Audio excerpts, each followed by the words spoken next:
Hey everyone, welcome back to another video. In this video, I'm going to be talking about my top 5 most anticipated games of 2025, along with some honorable mentions. And we're actually going to start with our honorable mentions first. We're going to kick it off with Dune Awakening. Now, this game is slated to come out early 2025, according to the developers. And it's an MMO. It's an action-adventure MMO where you get to pick different factions, you get to be different types of people, whether you want to be someone who lives in Arrakis, or maybe you live in a different planet. Maybe you're part of the Atreides faction. Maybe you're a part of the Fremen faction or the Harkonnen faction, whatever the case may be. But this is a game I'm kind of interested in, kind of curious about. I've obviously seen the movies several times. And when I say several, I've seen the films many times because I'm such a huge fan of the Dune movies, the recent Dune movies. And I also have been reading the books as well. I read the first book, and I'm currently on the second book. So I've been really interested in the Dune universe, and finally, the Dune universe is meeting the video game space. So I'm just hoping that it's a good feeling game. If you're going to call yourself action adventure, I hope that the action is actually fun. There's also going to be crafting in this game. You get to build your own sort of, I don't think you can build your own city, but you can build your own home, whether it's a big fortress or, a small home. And it also depends on the faction that you're in. And obviously this, again, it's an MMO, so you're going to be probably trading with different people, trading with different factions, probably figuring out how to utilize the spice and how to get more spice from people. Again, I'm just really curious about it. I sadly did not get selected for any of the betas or anything like that, so hopefully there's a demo for this thing coming out soon, or at the very least we get to see even more gameplay.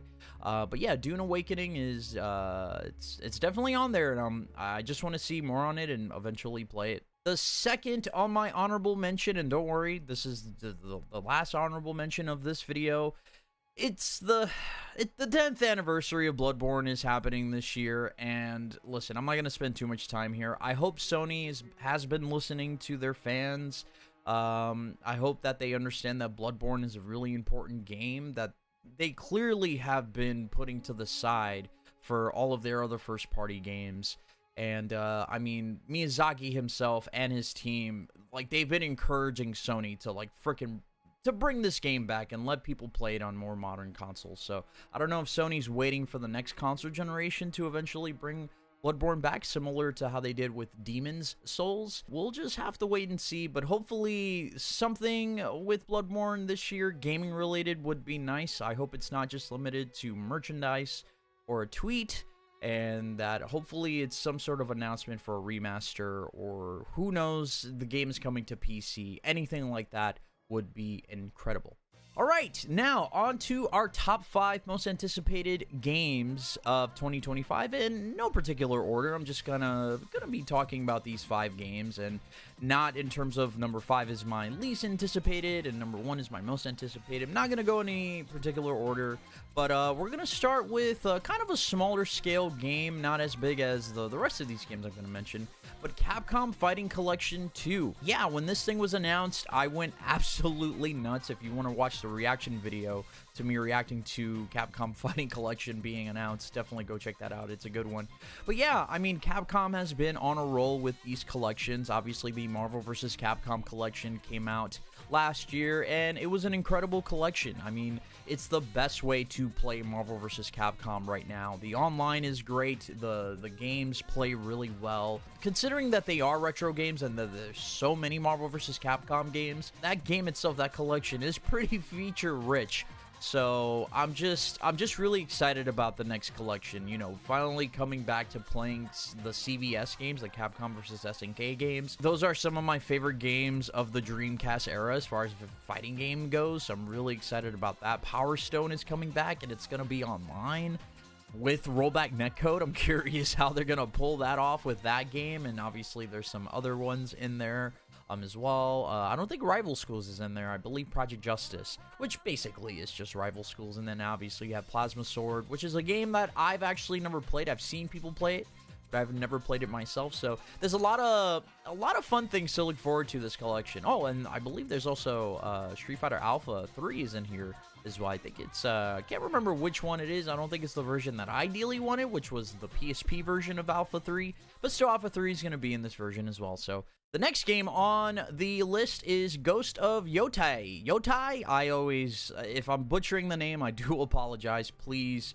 do not crucify me in the comments section. But yeah, we don't know much about this game other than the most obvious thing is that Jin is not returning as the main protagonist. It is going to be played by a female protagonist, which unfortunately has been getting a lot of flack for that. I don't understand why people are upset that female protagonists are a thing. Female protagonists are awesome, and when they're written well and when the direction of the character is led well, it makes for a great story and a great character. So I'm really looking forward to it. Ghost of Tsushima was one of my favorite games of that year. When did that game even come out? I think it was like 22 or 21. Regardless, Ghost of Tsushima was incredible. I'm just looking forward to that. The environments, the story, the combat in the Ghost games are incredible. Listen, if you have not played Ghost of Tsushima, please go play it right now. If you're someone who likes like action adventure, if you like sneaking around, if you like just going into like villages and being cool samurai dude, definitely go play Ghost of Tsushima if you haven't already. And yeah, definitely looking forward to Ghost of Yotei, or Yotai. Again, don't crucify me. Next game on the list is Elden Ring Night Rain. And yeah, this one is a weird one for sure. I mean, everybody was kind of taken aback because we just got Shadow of the Erdtree, you know, last year. And when this thing was announced during the Game Awards, I was flabbergasted because I was like, wait a minute, are they announcing another DLC for Elden Ring? It makes sense because Elden Ring is like their biggest IP ever. It's the most successful like FromSoft made games if we're just talking sales, and obviously other parties are involved with that, Bandai Namco and every other shareholder who's a part of that. But as far as, like, FromSoft themselves, like, this is definitely, like, their Mona Lisa as far as the FromSoft game. So I wasn't surprised. I was, but I wasn't. But this is not a DLC. This is a standalone game. It's going to be a co-op game. It's also a solo player game, but it's definitely a co-op game that also features elements of roguelike mechanics and BR mechanics as well. And essentially, you're playing with these different set characters that can level up, and you're fighting different enemies and bosses. Based on that trailer that we saw at the Game Awards, you're probably going to get to fight bosses from other FromSoft games. So I don't know, man. I'm really curious about this one. There is I believe a network test happening next month in February. So hopefully I get a chance to check that out. But I mean, listen, it's FromSoft. They're trying something new. This is a company and a game development company that has, in my opinion, the best batting record as far as video games are concerned. They have knocked it out the park with damn near all of their games. All of their games have been incredible.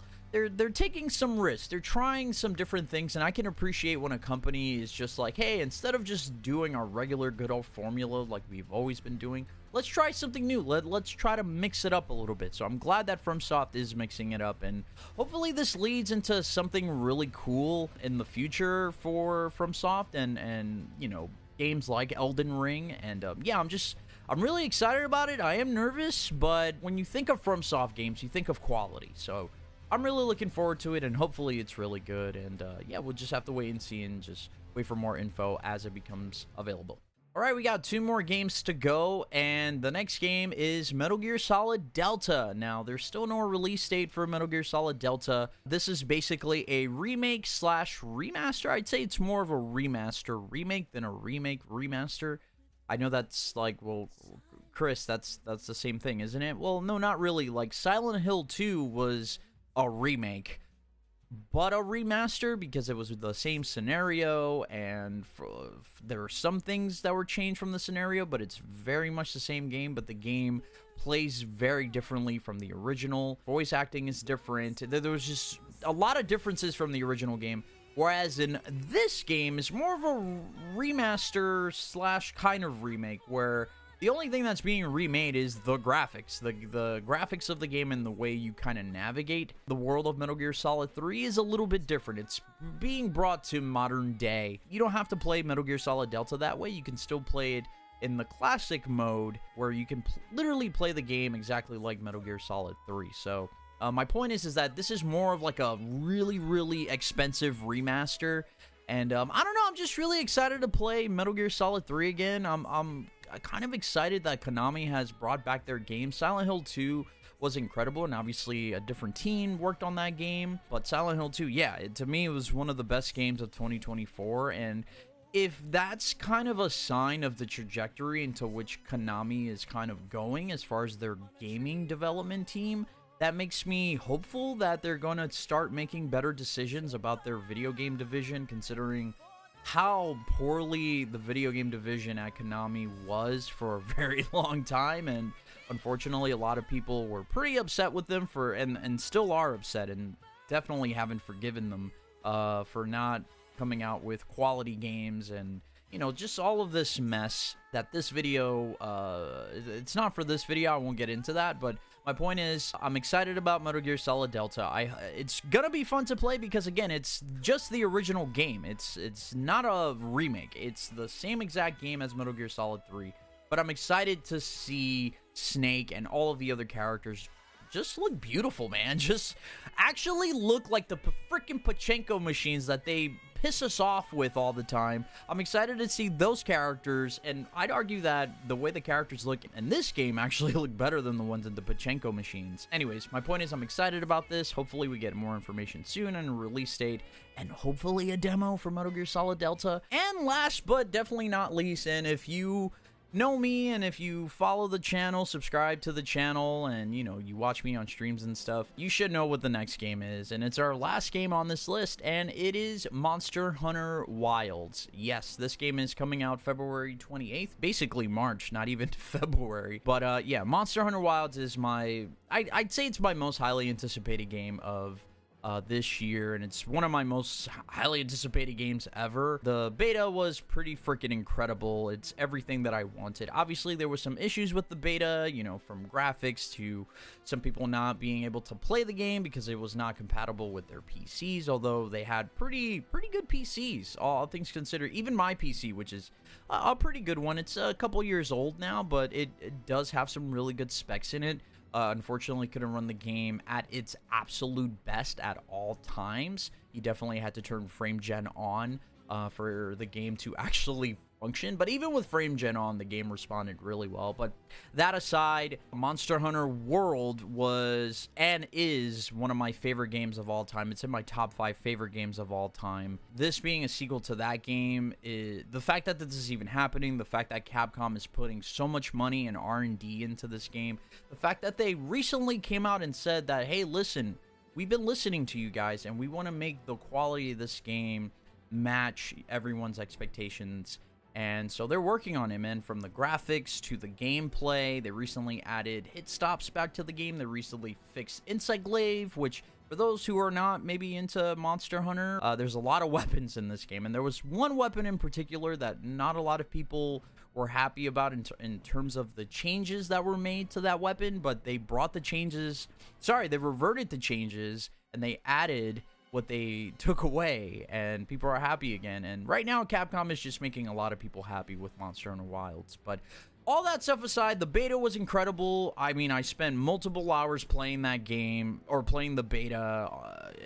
I mean, I spent a whole week playing it. It was incredible, and I'm looking forward to just getting lost in this game and spending several hundred hours hunting and creating content for this game and all that good stuff. And that was the top 5 most anticipated games of 2025, along with some honorable mentions. I want to know in the comments below, guys, what's your most highly anticipated games of 2025?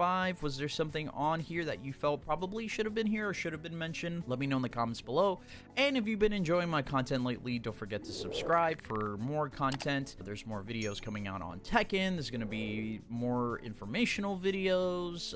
And definitely once Monster Hunter Wilds is out, you're going to be seeing a bunch of Monster Hunter Wilds content on this channel. So if you're a fan of Monster Hunter and all that good stuff, fighting games, whatever the case may be, definitely tune in and subscribe. And yeah, thank you guys so much. If you made it this far, I really do appreciate it. And as always, my name is C4 Sages, and I'll see y'all next time. Peace.